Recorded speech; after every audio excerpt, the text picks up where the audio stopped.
Number one, it's always a good time to do it. But now, because the retail market's so hot, like if you're listening to this, you're probably in real estate, you're probably a wholesale investor, whatever. Man, it's not rocket science that the market's hot, both on the investment side and retail.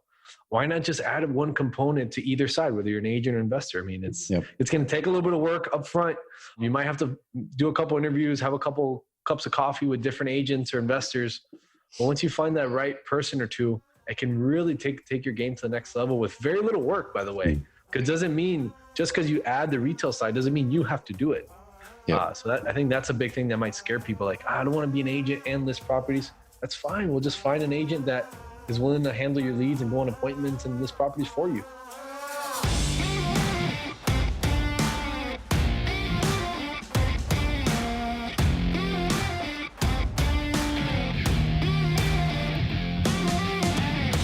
Helping hardworking real estate investors, agents, and entrepreneurs grow a better business, mindset, and future.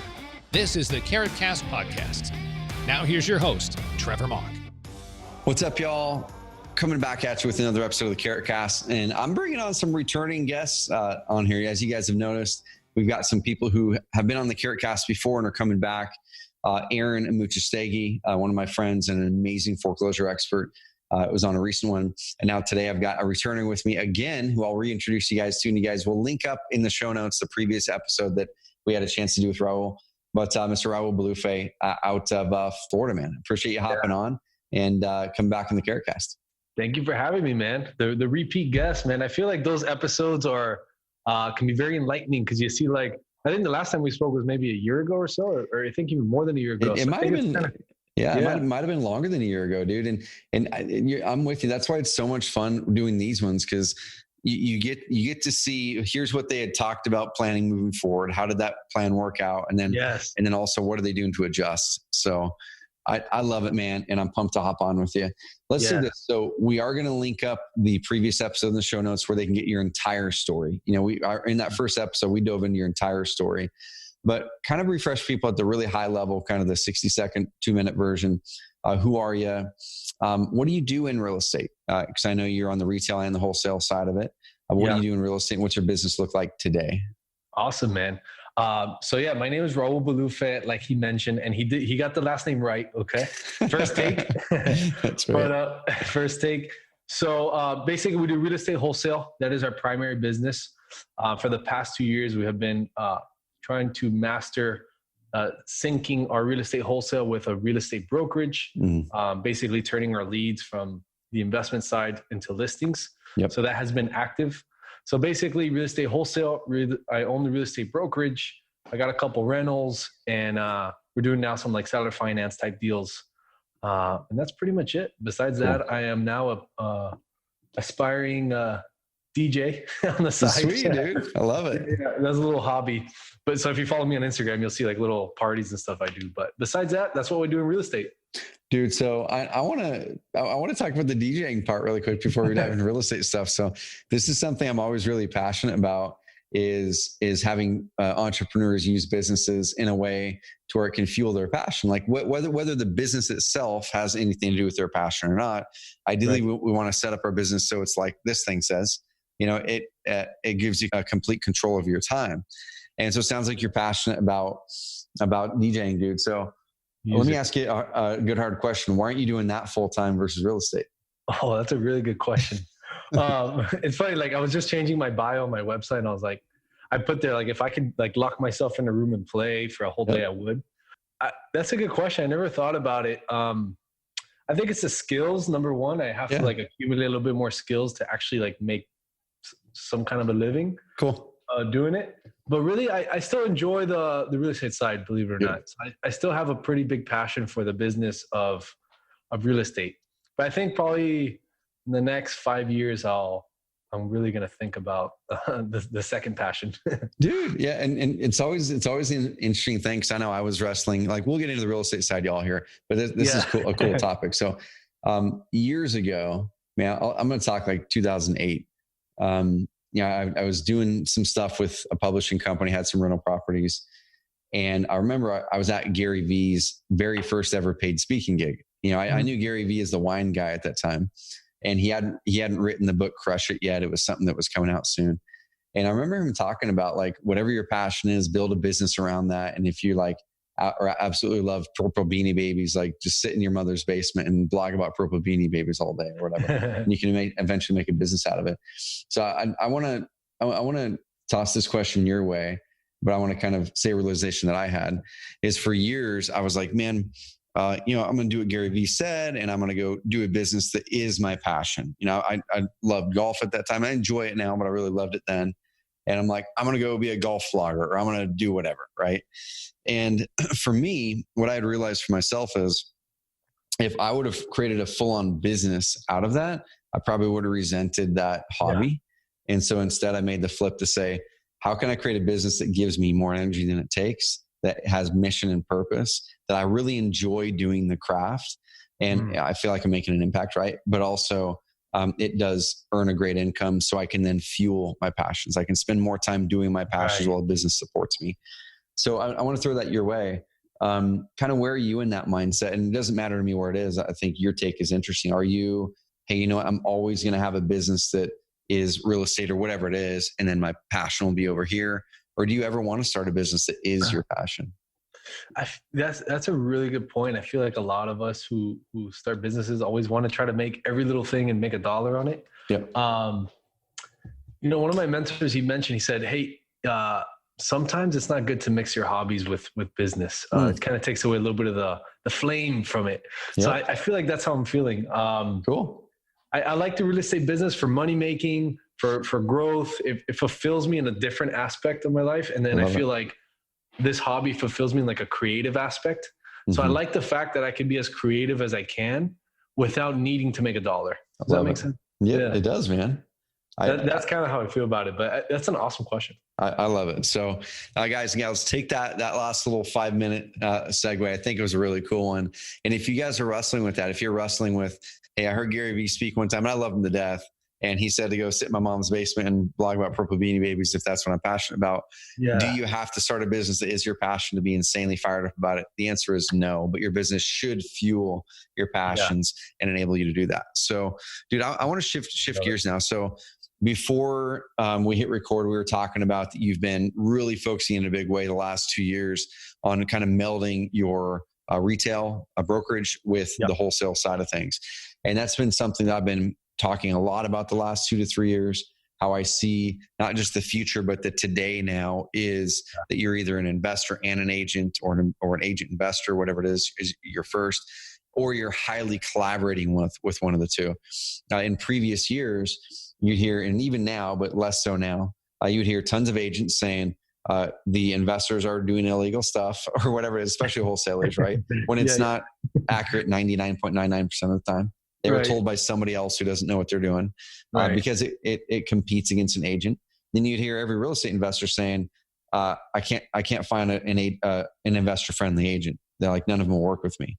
And now we're starting to see where the two have to work together, or you can actually optimize your business even better when you are both. So dude, why don't you walk through really fast? Was there a time in your business where you were not doing both, where you were just an agent or just an investor? Yeah, good question. So number one, I know you've been pretty much branding or marketing the real estate agent and investor thing for, I think, like a year or two now. So, kudos to you. I think you saw a little bit of this vision before a lot of people did. But so when I started, 8-9 years ago or so, we always had a real estate brokerage because we were doing MLS deals. Cool. So to answer your question, we kind of always had the real estate component because we had to get commissions and we didn't want to give up so many commissions. Yep. But once we transitioned to all off market, which is, no MLS, doing direct to seller. Yes. Before 2 years ago, we really didn't do any agent stuff, which to be honest is like a deadly sin for wholesaling right now. If a wholesaler that is getting leads in their business is not doing, is not integrating somewhat with an agent, I feel like you're missing out on some money there. Yep. Dude, let me kind of unpack, if you're comfortable sharing numbers. I'm not going to talk like revenue numbers, but on average, so I've got your Carrot account pulled up and you get a good number of leads. You got your 3 sites, buyer, seller, and I think maybe a main company site for credibility. You have thousands of leads across the sites and all 3 of them. on average for a seller, let's say a motivated seller that you're generating through your investor, facing site, the cash buyer type site, what percentage of them may turn into a house buy, a purchase, like a wholesale or a flip, versus ones that would turn into a listing with you guys, versus ones that just won't turn into anything? So let's say you got 100 of them. On average, what percentage is a listing versus a purchase versus just something you can't work with? Good question. So we do a lot. Most of our marketing is kind of like the outbound. So we do cold calling, texting and stuff. Mm-hmm. And the reason I say that is that it's a little bit different in the cycle when it comes from online or mail. Typically it takes a little longer, a little more leads to get a deal. But so we're at about 41 leads, brand new that hit, let's say 41 leads hit our desk today. About one of those will convert to a wholesale deal, and about 2 of those will convert to a retail deal. Cool.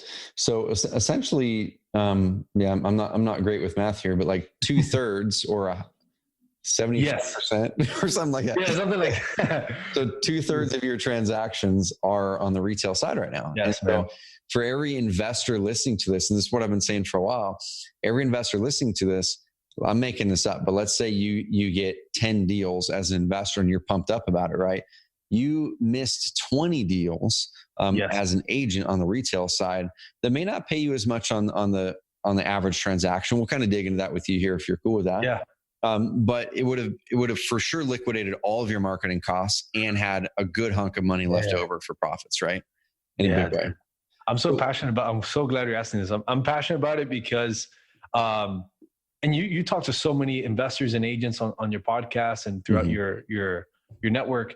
I'm just shocked that so many people are kind of like still a little bit on the fence about it. Maybe more people are doing it. I don't know, but I could definitely pay for marketing. The simple number that I came up with, like at the very minimum, your brokerage should do, or the agent side, the retail side should do 1.5 to 1 of what the wholesale is.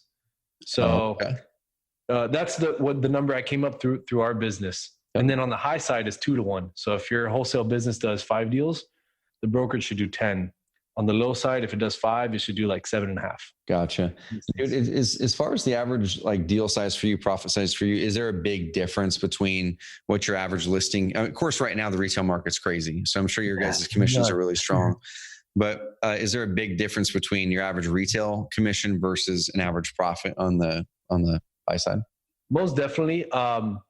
The wholesale average right now is $16,500 for us. Mm-hmm. We are pretty much like 90% in South Florida still. And the retail side net to us is about $3,500. Mm-hmm. The reason I say that is because we go 50-50 with an agent. So cool. The average commission in totality is $7,000.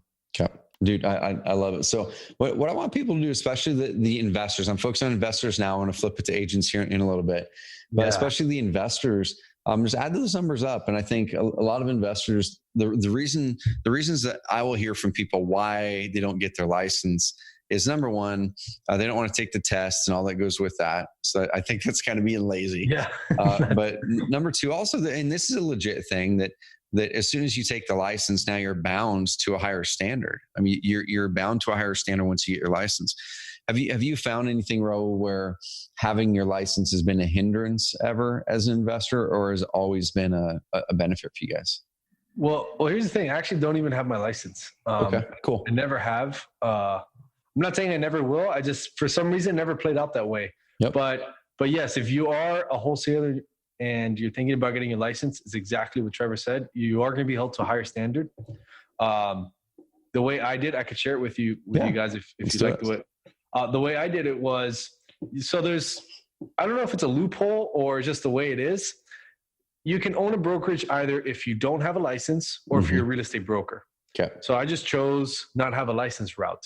Mm-hmm. And you simply can make a company online. You register it with your state department, and then you have to find a broker that can be put on file. So that's how I did it. Mm-hmm.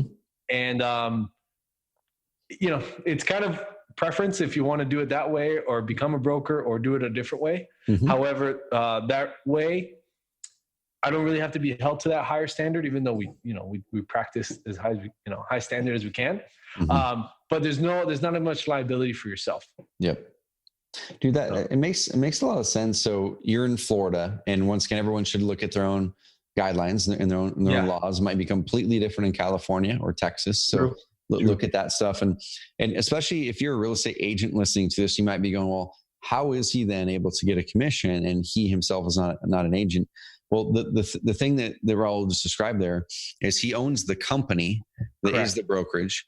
That the company gets paid the share of the commission, and then he will then take a salary or a distribution from the company. Exactly. So he's not receiving commissions. The company is, it's an approved company that is a broker or licensed broker, brokerage or whatever it is, with a broker on file who is a licensed agent.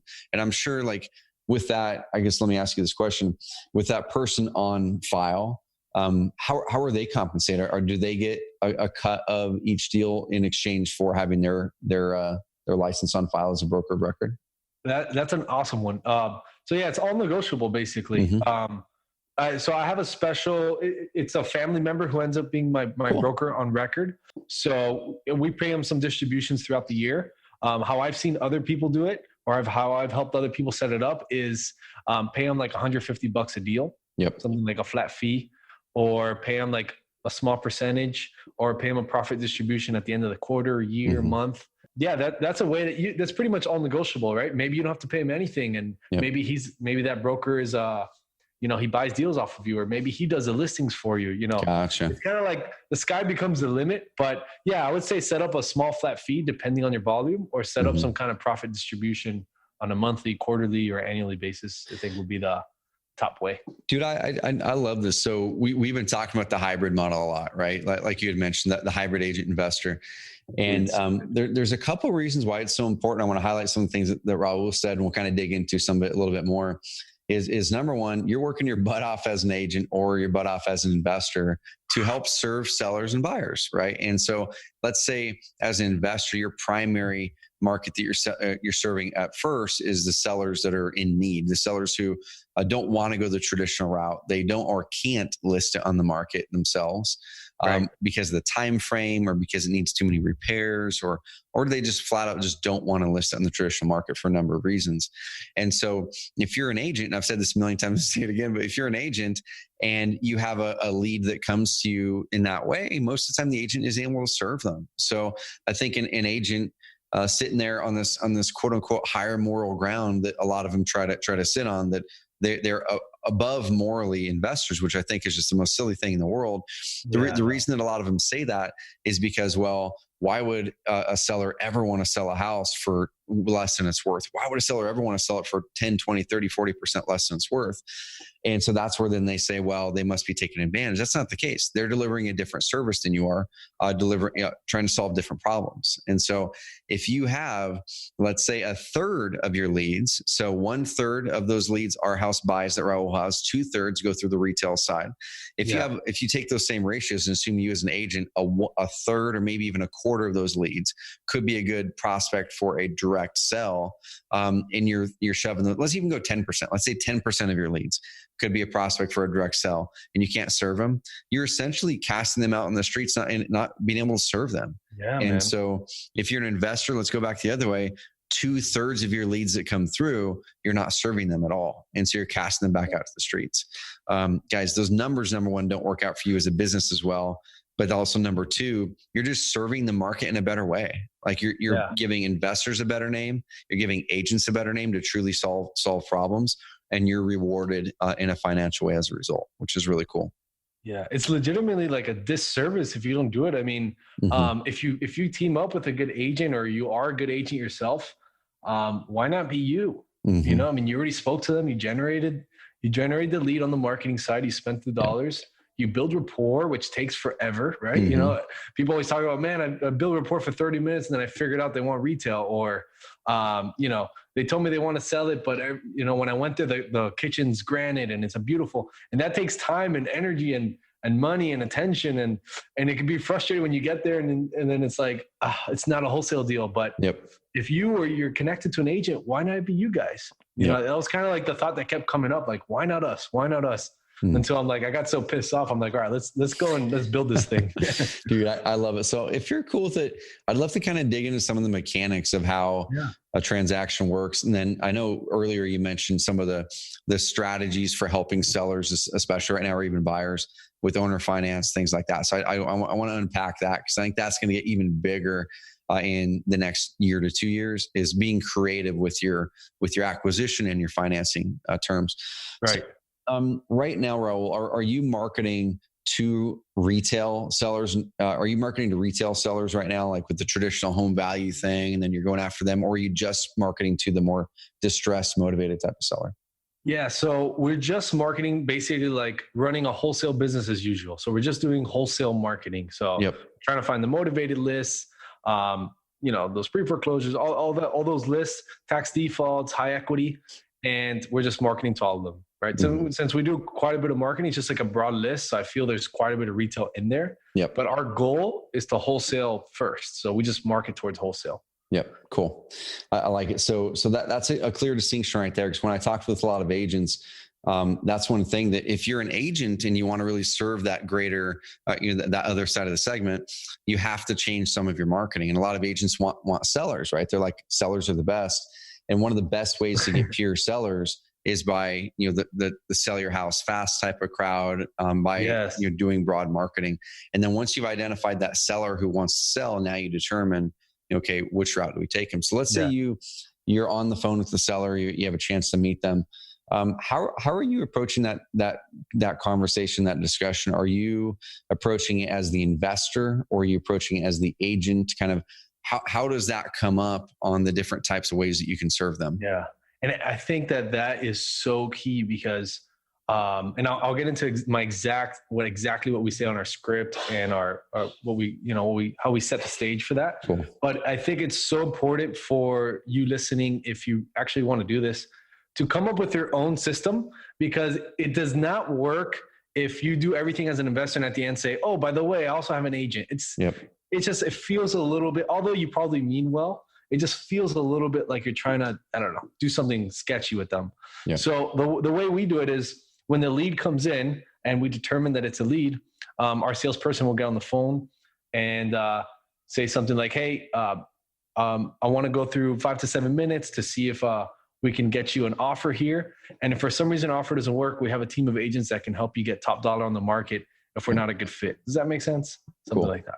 Okay, cool. So you guys are right up front giving them kind of, hey, either way, we're going to serve you. We're going to give you an offer, or we can help you get top dollar. Have you found, so that top dollar language, have you found that is that the type of wording and language that you guys are finding works best with the seller? Top dollar, put the most in your pocket, kind of like, are you putting that on your guys' website as well, on the seller site? Hey, good question. I don't think it's on our seller site. But it's what we say all the time. Yeah, we use top dollar.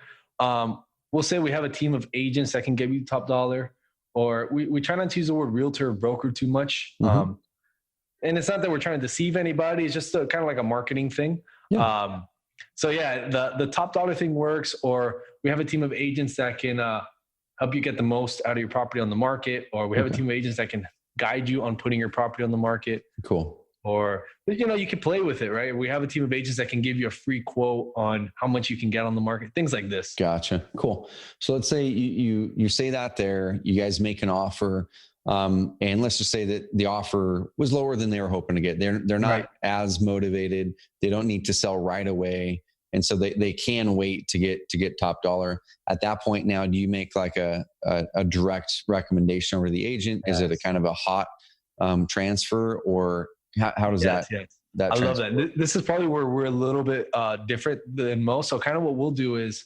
I love this kind of like little role plays, because this is real life, right? This is like what's really, if someone's going to listen to this and try it, like this, exactly what Trevor is saying will happen. 1,000% is going to happen. So we'll set the stage. We'll go through the thing. Let's say we offer 150 and they want 300 because the house is nice. So we'll say something like, hey, if we're able to get you $300,000 on the market, is that something you'd consider doing in the next 90 days? Cool. Well, notice I'm not pointing at them. It's not aggressive. I'm not saying, all right, cool. Well, now my agent's going to, no, it's, hey, okay, that makes sense. $300,000, that seems like what your house is worth. If we're able to get to that on the market, is that something that you're looking to do in the next 90 days or so? Cool. Dude, that's really good. And I want people to recognize this because once again, they probably at that point had given them some idea of what they're looking to get out of it. Right. And unless you see it's just completely irrational for the retail market, right. I like that, because now you're saying, hey, you know what? Cool. We can likely get you exactly what you're asking for. And here's the time period for it. You can either get this discounted version of it now, speed and convenience, or you can get it on the market as long as you're willing to wait a little bit. Right. Dude, so how often when you're having these combos, how often are people, how often do they already have a real estate agent? So when you bring that up, are you getting people say, hey, you know what? I appreciate the offer, but I already have an agent? Or is that very rarely come up where someone's already represented by an agent? It most definitely, that's a great question. It most definitely comes up. It comes up a lot. And then at that point, it's still something that we will transfer to our retail team. So let's kind of finish this conversation so people can get the full gist. So we'll set the stage and say, hey, we want to chat for 5 to 7 minutes. We'll make you an offer. And if it works, great. If not, we have a team of agents that can help you get top of dollar. Cool. Then we go to the offer part. Hey, look, I know 150 doesn't work. If we get you 300 on the market, is that something you might be interested to do in the next 90 days or so? Mm-hmm. And they might say something like, yeah, but my sister or my cousin, my brother, my sister is an agent. They might do it. So I'll say, look, that sounds great. I completely get it. What we could do is that I can have my agent call you and give you a free quote over the phone. And if it's something that makes sense for you, then you guys can go to the next step. If not, that's okay too. Cool. Something like that. Yeah. And it's very, very low pressure, which is great because unless you're able, and this is where building authority and authority online is especially important, that we talk about here at Carrot a lot, is especially if someone has like their sister or their Aunt Betty or whatever, who's an agent. A lot of times people go, well, an agent is an agent. I just need to get it on the MLS. And so if you guys as an agent are insanely good at your marketing and you're able to get 10%, 15% over what the average agent is able to get, that's where then get that on your website, get that in your marketing. So then if someone does have an agent, most of the time people aren't willing to give up $10, $20, $30,000 just so they can have their Aunt Betty do the listing. So if you guys are really good at that and getting in the stats in the MLS, getting above or selling faster than whatever your stats are, hopefully they're better. Get those on the website. You get them on your agent site, get them on the retail site if you have one, or I'm sorry, the wholesale site if you have one. And then start to pull out some of those testimonials as you guys go working with those retail sellers. Because if you guys are able to get testimonials that say, we sold our home for more than we thought it was worth, or we sold it way faster and I've worked with 6 agents before, whatever it is, pull those things out. And then as you're making that connection, of course, over to that agent, it comes along with this, are all agents created equal ? Marsha from Miami says, not, she sold for 15% more than another agent said that they could for in half the time. So, are you just looking for a license, or are you looking to sell your house for the most? And then that way you make the transition over. Yeah. I always like to talk on the marketing side. I always like to talk about planting seeds of doubt. And any time in marketing that we can go, okay, what are the objections that are going through the person's mind? And let me write them down. After talking with them, you know what their objections are.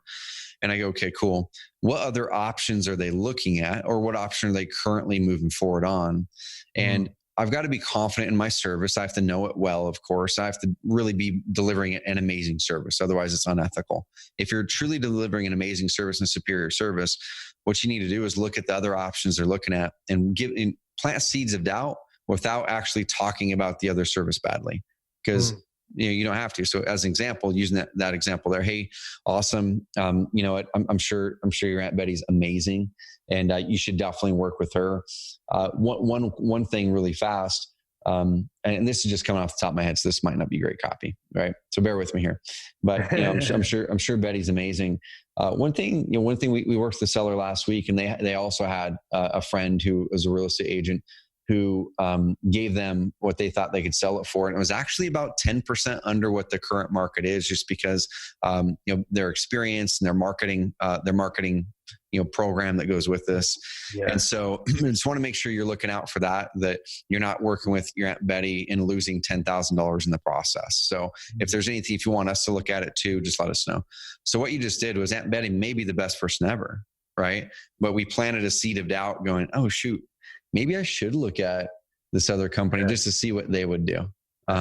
Because maybe I don't want to lose 10,000. Like I love Aunt Betty, but I don't want to lose 10K. So maybe I should go check with them also. Yeah. So if you can plant those seeds of doubt in there, do it where you're not specifically talking about the other service in a disparaging way. We shouldn't do that.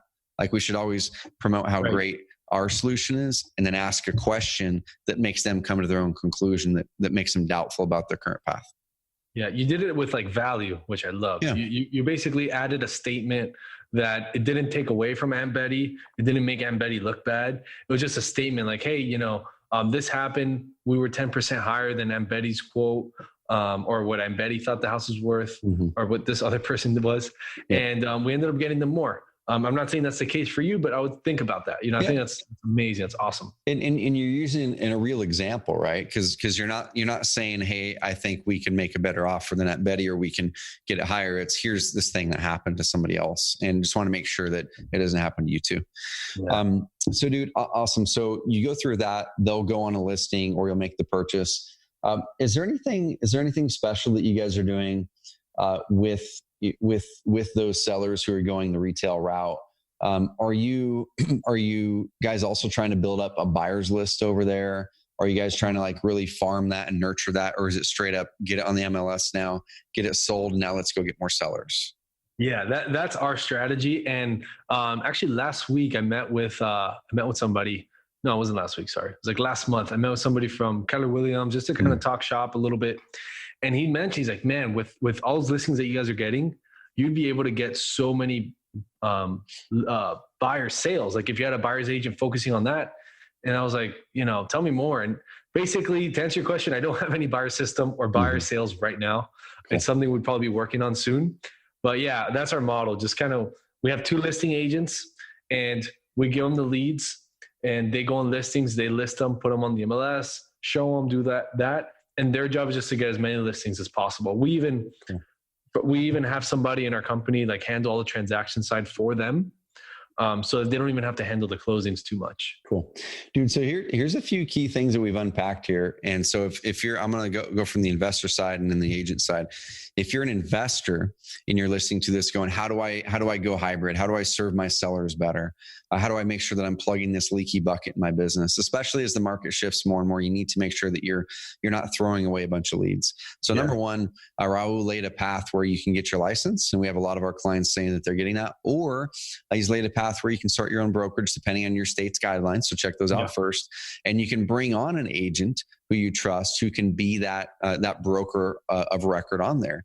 And that's a really cool thing because if you are an investor and you just straight up want to focus on being an entrepreneur, business owner, and investor, you can then bring in a great agent who also wants to grow a part of a business and also wants to grow their business. And you're like, cool, let's just work together on this. We both win in it, which is really, really cool. Yes. The other side of it now, so I was on a call last week with a bunch of real estate agents, about 70 agents. And it's a pretty hot topic. Like they're all asking, how do I get more sellers? And I said, well, I can tell you the normal way that most of the real estate agent community says, your home value reports, that kind of stuff, which all works. I'm not going to say it doesn't, but there's a ton of content about that, guys and gals. What I'm going to show you is this route. Like you can either become a hybrid agent investor and market for highly motivated sellers, and you can do that. Or if you don't like that, which most agents out there do not want to do that because it's higher risk. In their mind, the perception is that it's higher risk, right? There's just kind of more working parts to it. They're not actually closing on properties. So it's just kind of, it's being a real estate agent, I think is more palatable and probably less risky in their mind than going on the investment side, right? Right. So what happens, I'm talking to them, I'm laying through this. I'm going, well, why don't you just find the investors out there who don't want to be agents and find ways that you can work with them to do exactly what you talked about. So if you're an agent, dude, one thing that you had brought up, I didn't even think about at all though, if you're an agent and you see an investor who also is an agent, just like Raul said, there was a question that a gal asked at the call last week, and she said, well, I've reached out to 10 investors, Googling sell my house fast, looking at the Carrot sites, calling them up. And she said, most of them are already agents. And I said, well, find the ones who aren't, right? But one that popped up was when you brought that idea, I'm like, oh, that's genius. Find out if they're also trying to build a buyer's business or if they're just straight up working with sellers. Because that's an opportunity for agents, is finding those, even if they're investors, and saying, are you just selling them? Are you building buyers? If not, I will come in and be a part of that. I will run the buyer side. I'll give you part commission, the buyers that we generate, but let me take care of this and help these buyers now and serve them better. Yeah. Like on my Carrot site, on my buyer's Carrot site, like I get like 1 to 2 leads a day on that site. It's capitalriseinvestments.com, and not to sell you stuff, but just so you can check it out. It's nothing fancy. I really left most of the things on there, and I get so many leads. And I'm like, it clicked the other week. I'm like, I can have a buyer's agent call all these people, because a lot of them come in as financed, and like just serve them. And maybe we split like 70-30 or something like that. The buyer's agent gets 70%, we get 30, something like that. And everybody wins, right? He has leads coming in his way. And, now that I have the brokerage, it's very seamless. Like everything could be legitimate and put in and out through checks and pay structure there. But like I think once you kind of get the grip of, you can integrate a wholesale and a brokerage, or a wholesale and real estate side, whether you're a realtor or whether you're an investor. Once you kind of come to grip with that, there's like so many different things you could do. You could either go to the listing side, you go on the buyer's agent side. If you're an agent, you can find a local wholesaler, even if they're an agent, and you go 50-50 with the leads that you have that want cash deal. Hey, I have this lead. He doesn't want to list it with me. He wants a cash deal. I don't really know what to do. Give it to that wholesaler. Go 50-50 on the profits, and you might make more than your commission. So there's a lot that can go on if you gotta open the mind, right? You gotta open up. Dude, I love it. So I'm going to tie that part into a bow, and I want to move maybe the next 5 to 8 minutes on some of the strategies you're using right now to help your sellers sell that might not be the traditional type of stuff. But guys and gals, if you're an agent or an investor and you're not currently collaborating heavily with the other side, or you're not both, guys, this isn't the time to go, hey, it's an optional kind of cool strategy to add extra income. I really do feel that it is the thing that everybody should be doing, but it's going to take a decade to make it happen or longer for everybody. The industry is like squeezing together. You've got the retail side, you got the wholesale side, and it's starting to compress together. Your iBuyers are kind of right in the middle, where they're trying to not be really either, but kind of both. And the cool thing is, the more marketing they do, the more mainstream they're going to make direct home selling. More and more people are going to be open to a direct offer from one of those tech-backed iBuyers and or the mom and pop investor locally.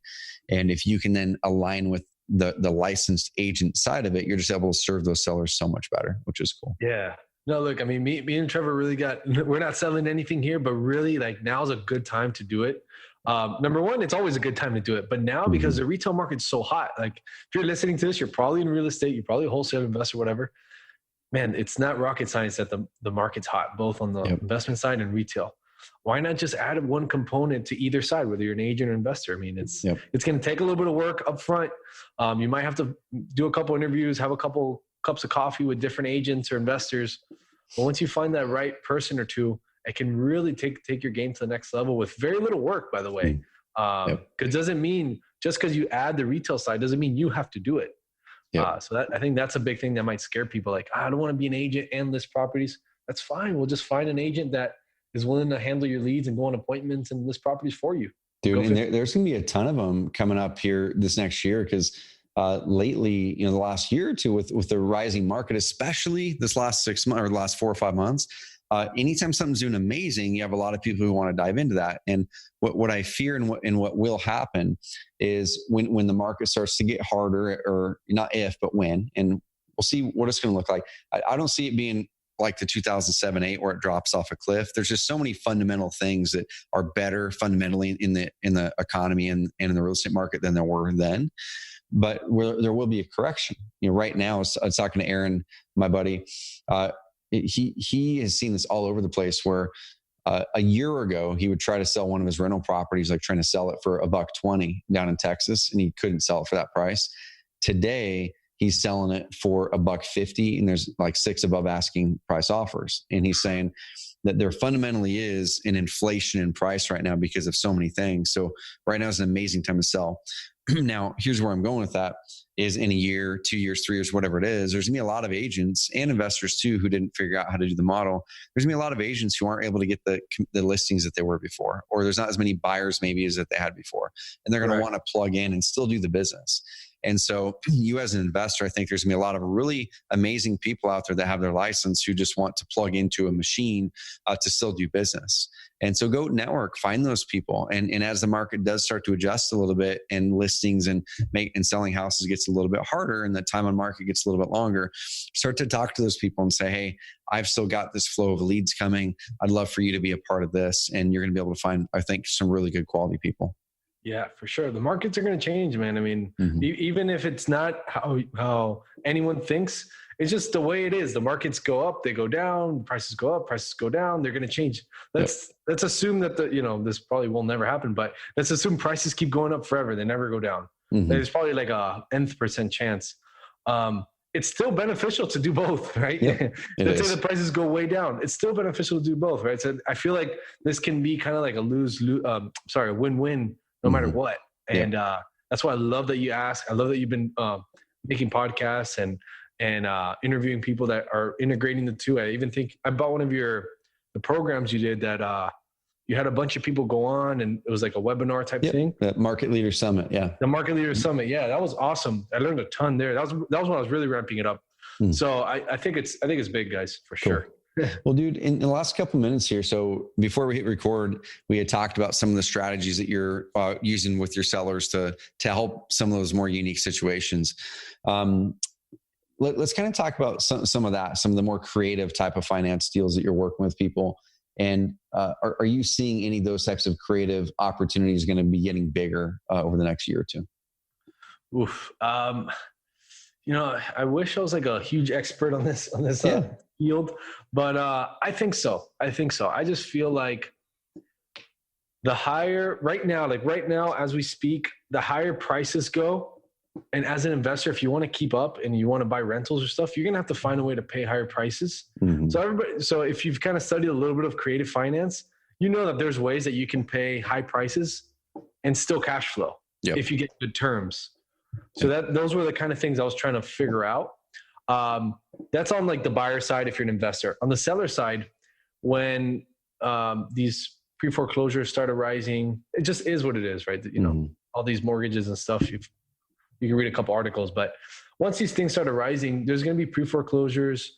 There's going to be people that are not going to be able to make payments. So if you can find strategies to make the payments, help them move, I feel like there's going to be something there that you could really take advantage of. The subject to stuff, the lease option stuff. There's something there. 100%. And that's something I would highly suggest to everyone. And same thing, including real estate agents, on really versing yourself on those creative strategies, whether you're going to do them or not. I think it's very important that you as an investor or an agent know the types of really creative ways that you can close a deal. A friend of mine, Space Morby, he was on the podcast not too long ago, and he does a ton of subject to down in Arizona. And oftentimes he'll get a lot of his deals come from other investors or even sometimes agents who say, there's not a deal here that I can find. And he ends up creating a deal out of it. And it's by assuming the mortgage, getting creative with it, deciding on a price with the seller that they're wanting to have, but then doing it with the owner finance deal with 0% interest. Like he'll even talk about some of the deals where the owner has it all paid off. They just don't want to sell it retail for whatever reason. And they want a certain price. And he's like, I can't pay that price traditionally as a normal house buy, but I can pay it with this. And like you said, I can cash flow X, but do it 0% for 30 years or for 20 years or whatever. Exactly. And he has that happen all the time where it works great for the seller. They're getting their price. They're getting the monthly payment that they're comfortable with. He's getting a property where he can put a buyer into it or a tenant buyer or a renter into it and cash flow it. So person gets a great house to live in. And then he's able to do that because he's not paying any interest on the owner finance thing at all. And so get really creative with stuff, y'all. Really dive into those topics, learn them. And like I said, even if you're an agent, you should know what's available there, because you can then talk to your sellers and show up as a better expert, and then find those people locally who can actually lock those down, and then you can share in those profits, which is really cool. Yeah. I mean, look, the prices are high. People know it. So if you could just find a way, learn about it. Pace Morby's a very good, he has a great YouTube channel. I've learned a lot from him. I mean, you can probably find online a ton of things. I've read a couple books about it, but basically the trend is right now the prices are getting higher. So how do you stay in the game with higher prices? So that was my mindset. And then as things get lower, if they do, or when they do, you're going to have to figure out how to get some of these tight equity deals and make them work. And people are going to have a need to pay off their mortgage or to pay what they owe. And I think banks are going to be a little bit, I don't want to say lenient, but it's going to take them a while to catch up because of all the stuff that's going to be happening, in my opinion. So if they might allow 6 months of no payments, 8 months of no payments, and if you can come in and pay all that, help them move, create a rental property for yourself and or a tenant buyer, things like this, there's a big opportunity there. You just got to learn it and kind of get a little comfortable with it. Dude, I absolutely love it. So I'm going to give a quick recap for everybody here. Okay. Raul is an investor first, but also owns a brokerage that has a licensed broker on file that he works with very, very closely. But the cool thing is Raul himself didn't have to get the license in the state of Florida to own that. So he then markets for motivated sellers using a lot of offline marketing, and he uses Carrot. He's got hundreds of sellers in his Carrot site, thousands of buyers in his Carrot site. So he markets in multiple different ways, offline and online, gets the motivated sellers coming in, and then he talks with them to figure out what's the best path for you. A cash offer, you're looking for speed and convenience and willing to give up equity in exchange for the service, or you're wanting to get full price and you're willing to wait and go through that process. And then he makes the introduction to his agent or his agents who he has there in his company. They will then list it. If not, then of course they'll make sure that they're building that relationship with them. But currently, he is not capturing the buyers on it, so there's a potential opportunity there. But walking through for an agent and an investor, I want you guys to see where you can build in that extra part to your business to serve your clients better. That's what we're talking about here, y'all. It's serving your clients better.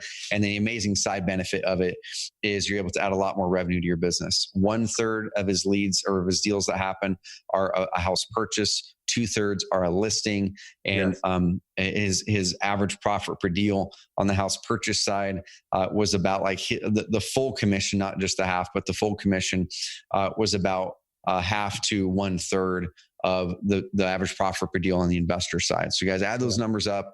By adding this part to the mix, he's essentially doubling, if not almost tripling the revenue potential for the business without having to get any extra leads. Like that's the cool thing, guys. Zero extra leads, just running with the leads he's already doing, just working with them better.